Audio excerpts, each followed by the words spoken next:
All right, so conclusion on the old-timey DIY wood sealer, wax, and in this case used motor oil, beeswax and used motor oil.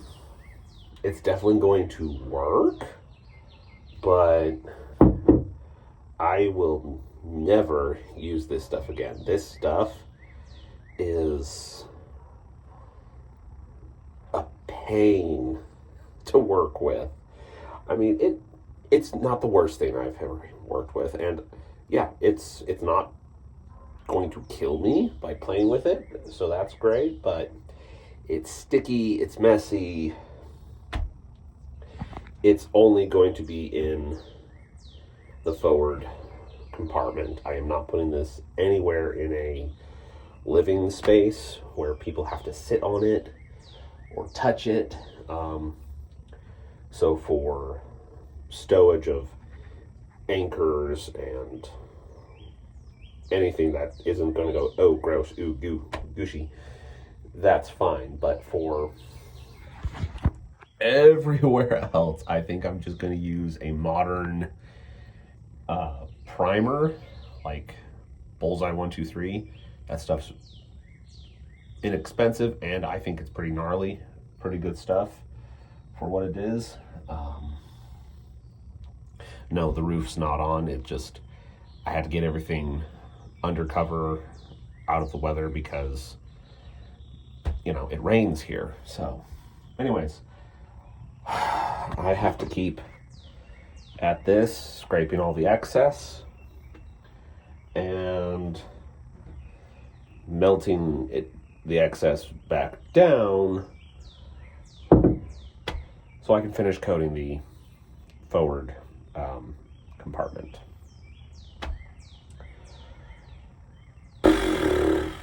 Never using this stuff again. It works. It does work, but God, it's a mess. Anyways, ciao.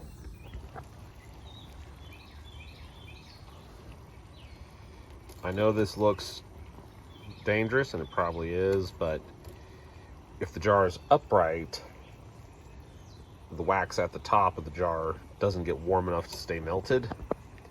So that's why we're doing the cement mixer style. And it's melting. So yeah, what fun. Okay, so all of the front deck plank pieces are now installed. Now we're just filling in the big gaps that aren't going to seal well with the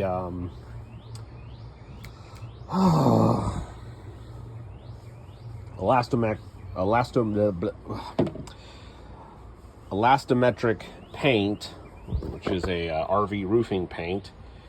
That's not just me pulling stuff out of my butt. That's actually a recommendation. Anyways, filling in the bigger gaps with this. No, it's not oakum. It's it's cat hair. But they're free, for one. Oops, went a little far there. And two, the fibers seem long enough. See, this isn't going to make the deck watertight. The elastometric roof paint will. This is just to help bridge the gap of some of my sloppier joints. You can see how I'm just pushing in the cat hair.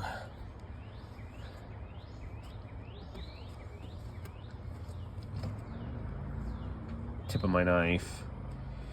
Just packing the seam so that it's a tighter gap.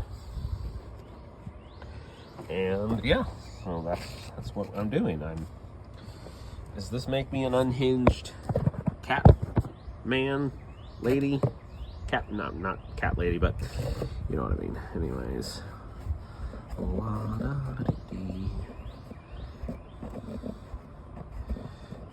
We got a de-shedding comb for the cats because they were shedding like crazy. And as a joke, I was like, oh, I could use that for the boat seams. But, you know, trying to do this on a extreme shoe budget.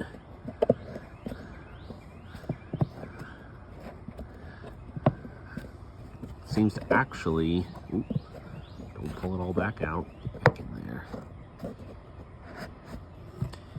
Like I said, it's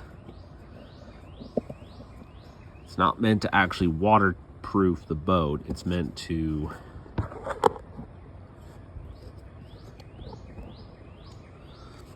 help bridge the gap so the elastometric paint, probably butchering that pronunciation, so that stuff can make these joints watertight.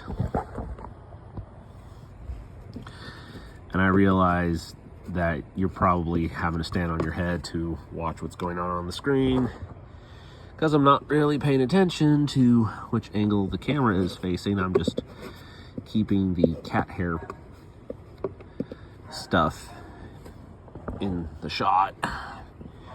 You'll just have to make do, I guess. I mean, you're the one watching this, not me. I mean, I guess I'll watch it to make sure I edit out any profanity or whatnot. But anyways, I'm just kind of mumbling to myself while I shove cat hair in a hole.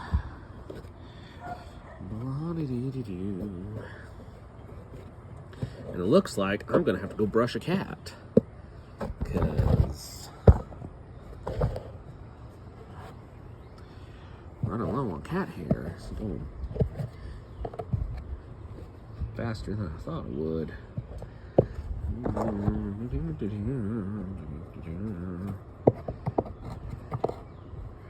But yeah, like I said, just trying to fill in, bridge the gap so that when the elastometric paint goes down, it's not just dripping through crevasses. I'm trying to reach through. Oh wow, I pushed way too much cat hair. Oh, man.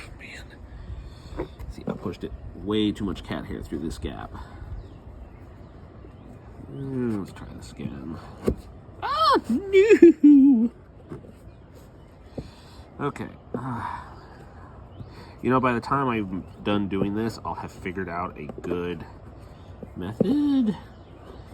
But you're watching me while I'm trying to figure out how to fill a hole with cat hair.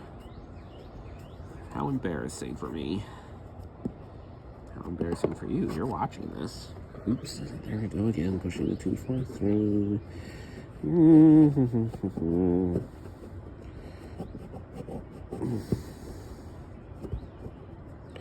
Anyways,